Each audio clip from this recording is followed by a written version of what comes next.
కోరుకుంటుంది, తీసుకుంటుందని నాకు నమ్మకం కూడా ఉంటుందని తెలియజేస్తున్నాను. రైట్ మీతో మళ్ళీ మాట్లాడుతాను కుమారస్వామి గారు. పూర్ణచంద్ర గారు చెప్పండి, ఇప్పుడు రేవంత్ రెడ్డి గారు వాళ్ళ గవర్నమెంట్ వచ్చాక యంగ్ ఇండియా రెసిడెన్షియల్ స్కూల్స్ అని తీసుకొచ్చి బడుగు బలహీన వర్గాలకి కార్పొరేట్ విద్యను మనం అందించాలనే ఒక ఉద్దేశంతో బాగా ఉంది. కానీ ఒక పక్కన ఈ కార్పొరేట్ మాఫియా ఫీజు నియంత్రణ తీసుకురావడానికి ఈ రెండు రాష్ట్రాల్లో ఉన్న విద్యాశాఖ మంత్రులు కానీ ముఖ్యమంత్రులకు ఏం అడ్డొస్తున్నాయనేది ఎవరికి అంతుపట్టని క్వశ్చన్ సార్. మీరే చెప్పాలి దీనికి ఏం చేస్తే అనేది.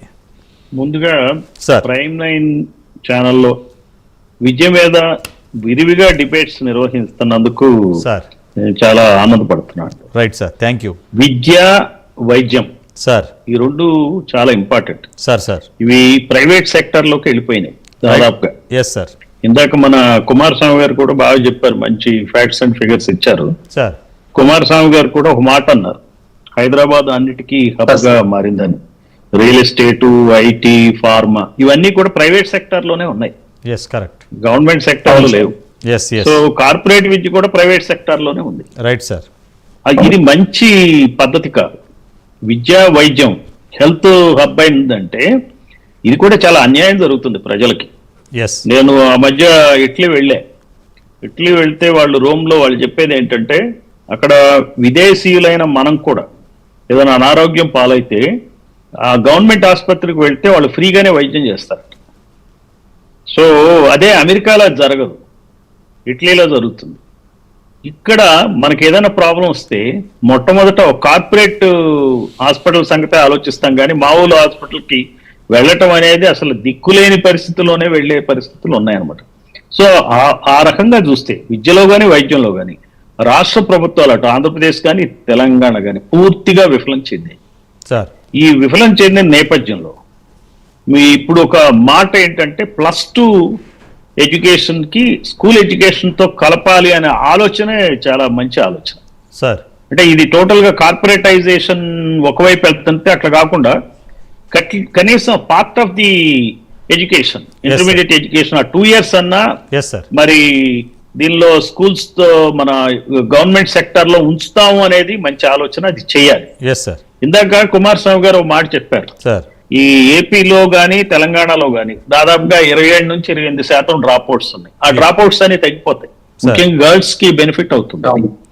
ఇది ఎలా చేయాలి, విధి విధానాలు అనేది వాళ్ళు ఆలోచించుకుని చేయాలా.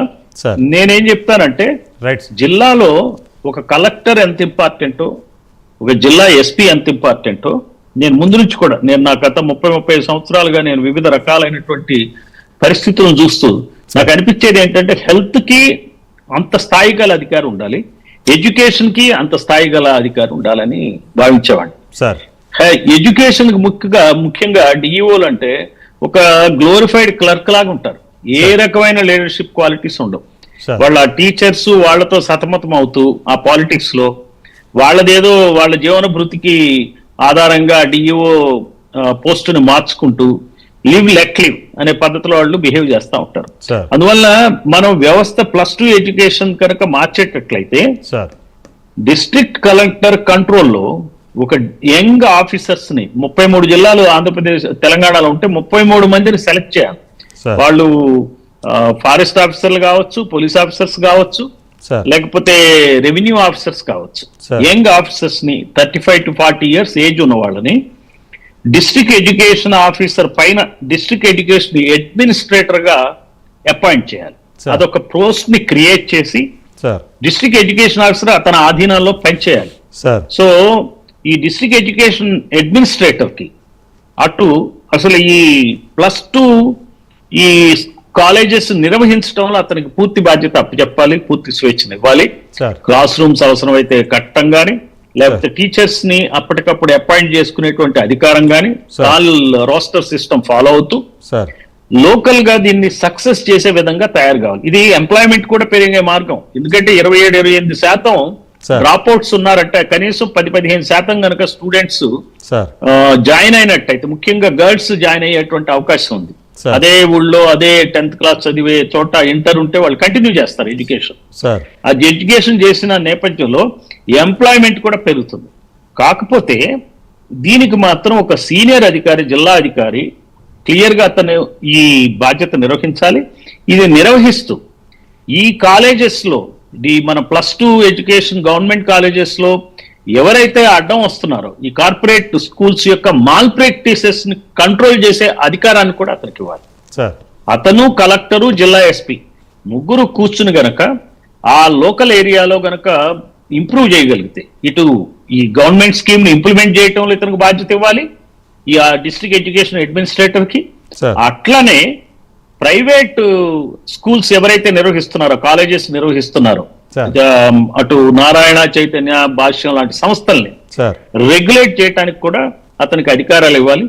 ఇచ్చినప్పుడు ఖచ్చితంగా ఏమవుతుందంటే ఒక పోటాపోటీ పరిస్థితి ఏర్పడుతుంది. ఇందాక కుమారస్వామి గారు అన్నట్టు ఈ కార్పొరేటైజేషన్ పోతుందని నమ్మలేకపోతున్నాం అంటున్నారు.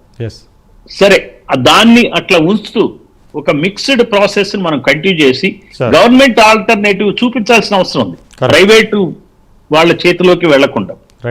తర్వాత స్టాండర్డ్స్ విషయంలో ఒక డౌట్ వస్తుంది.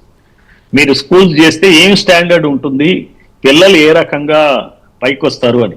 అసలు మన కార్పొరేట్ స్కూల్స్ లో కూడా స్టాండర్డ్స్ లేవు పిల్లలకి. సరే, అక్కడ లేనప్పుడు అక్కడికన్నా ఇక్కడ ఖచ్చితంగా స్టాండర్డ్స్ ఉండే అవకాశాలే ఎక్కువ. ఇక్కడ ఏంటంటే దాన్ని ఇంప్లిమెంట్ చేయడానికి ఒక సీనియర్ అధికారిని నియమించినప్పుడు స్టాండర్డ్స్ ఇంప్రూవ్ చేసేటువంటి అవకాశం అనేది ఎక్కువ. పోటాపోటీ పరిస్థితుల్లో ఎడ్యుకేషన్ నడుస్తుంది.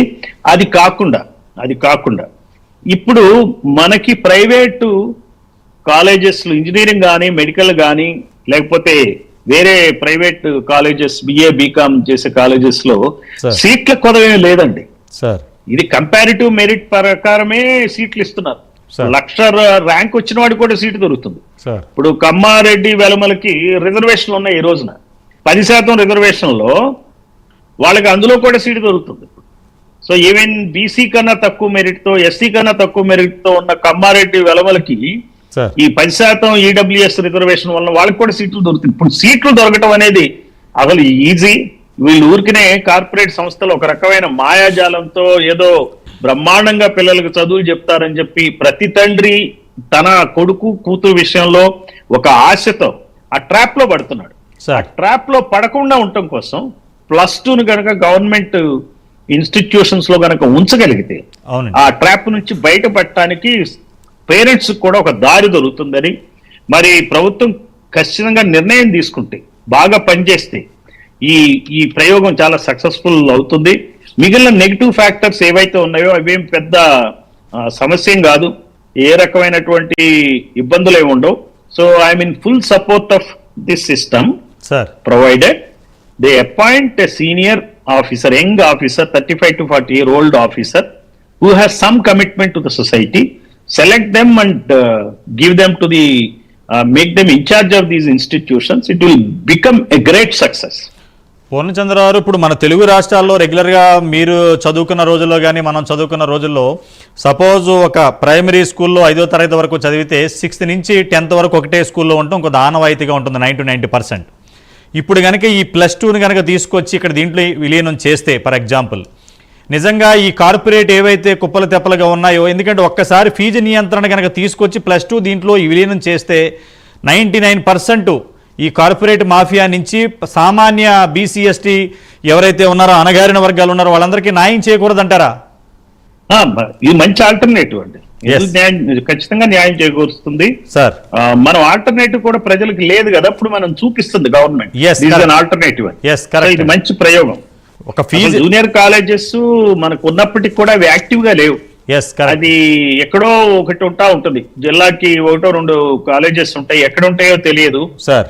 ఇదేంటంటే సేమ్ 10th క్లాస్ ఎక్కడైతే జరుగుతుందో అక్కడ ఒక 2 క్లాసులు ఓపెన్ చేయడం ద్వారా, 2 class rooms 3 class rooms open చేయడం ద్వారా ఖచ్చితంగా అది మెరుగవుతుంది. తర్వాత పాఠశాలలో కూడా ఫెసిలిటీస్, ల్యాండ్స్ ఉంటాయి, పెద్ద ఇబ్బంది ఏం కాదు. అంటే ఇప్పుడు మీరు ఒక స్కూల్ యూనిట్ గా తీసుకుందాం పూర్ణచంద్రరావు. సపోజ్ ఒక 200 మంది 10th క్లాస్ పిల్లలు ఉన్నారనుకోండి, 200 మంది 11th వెళ్తారు కదా, తర్వాత 12th వెళ్తారు, అంతే కదా. కొత్తగా చేయవలసింది ఏవి అవసరం లేదు. 10th క్లాస్కి ఏదైతే ఉందో అడిషనల్గా ఇంకో 2-3 రూములు పెట్టుకోవాల్సి వస్తుంది, అంతే. కొత్తగా మనం ఏదో సమూలమైన మార్పులు తీసుకురావాల్సిన అవసరం లేదు కదండి. లేదు, అసలు లేదు. రెండోది నేనేమంటానంటే 200 మంది 200 జారకపోయినా సార్ ఇప్పుడు 50 మంది డ్రాప్ అవుట్స్ ఉంటున్నారు 200 మందిలో. Yes correct. ఇందాక మన కుమారస్వామి గారు చెప్పిన దాని ప్రకారం 100కి 28 మంది 27 మంది ఉంటున్నారంటే 50 మంది ఉంటున్నారు. Yes sir. ఈ 50 మందికి తోడు ఇంకొక 50 మంది జాయిన్ అవుతారు. ఎస్ కరెక్ట్ అండి. 50 మంది జాయిన్ అవుతారు. ఎస్ జాయిన్ అయినప్పుడు ఆటోమేటిక్ గా తర్వాత అంటే ఇంకొకటి కూడా మనం ఫ్యూచర్ లో చేయాల్సిన అవసరం ఏంటంటే ఇంటర్మీడియట్ ఎడ్యుకేషన్ వచ్చి సార్ ఇంకొక 1 year స్కిల్ డెవలప్మెంట్ అనేది అక్కడే కనుక స్టార్ట్ చేయగలిగితే రైట్ ఈ బాగుంది. పిల్లలకి బ్రహ్మాండంగా ఉంటాయి. It becomes really workable solution. అదే ఆఫ్టర్ నేను అందుకే ఏమంటున్నానంటే సార్ ఈ district education officers sir clerical స్థాయి నుంచి ఏదో స్థాయి నుంచి అయిపోయి పాపం రిటైర్ అయ్యే పద్ధతుల్లో నానా అష్ట కష్టాలు పడి సార్ ఏదో అలా కాలం వెళ్ళబుచ్చుతూ ఉంటారు. సార్ ఒక రకమైన వర్క్ కల్చర్ కి అలవాటు పడి బందీలుగా సిస్టమ్ లో ఉండే వాళ్ళు డిఈఓస్ ని ఓకే నేను వాళ్ళని వేరే రకంగా భావించట్లేదు, కానీ వాళ్ళు నాయకత్వం ఇచ్చేటువంటి పరిస్థితుల్లో వాళ్ళ వయసు ఉండదు, Yes, వాళ్ళకున్నటువంటి కెరీర్ ఆ రకంగా వాళ్ళకున్న హిస్టరీ ఆఫ్ ది కెరీర్ ఉంటుంది చూడండి Sir. ఒక అధికారి చేసే దానిలో.